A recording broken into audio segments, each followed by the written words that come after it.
indicated in a conversation like this, do you think that the inability to see where it's headed is part of what has slowed down more aggressive U.S. involvement? Well, I think it's a whole host of things, but the prediction of the weapon systems in Libya was alive and well before we decided to take action there. And the problem is we had no plan after.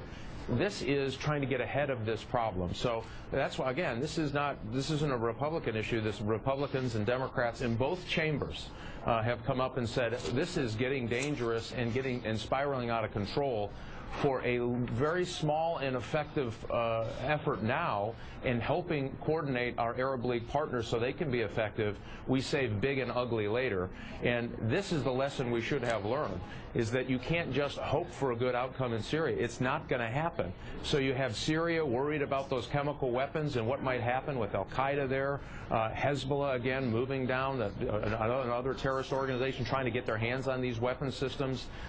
It is really destabilizing to the whole region. That's why we do need to take some action. Are Americans wondering why? Absolutely. It's up to the president, I think, to get up and tell them why we need to do this for our own national security reasons.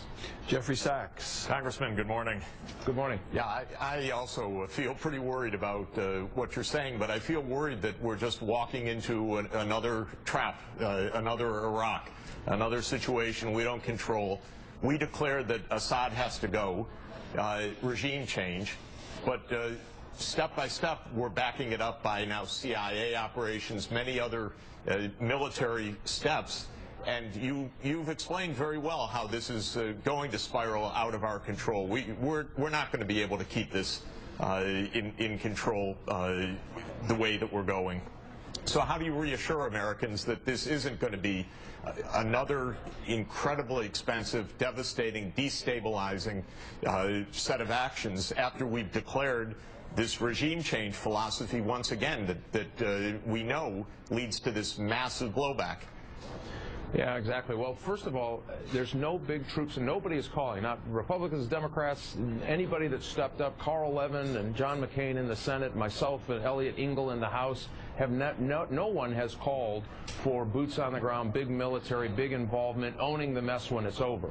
What we're saying is we have these special capabilities, small unit, in conjunction with our Arab League. When do we have the Arab League asking the United States to help them through a very difficult circumstance of which they're eager to get involved, and by the way, already are getting involved?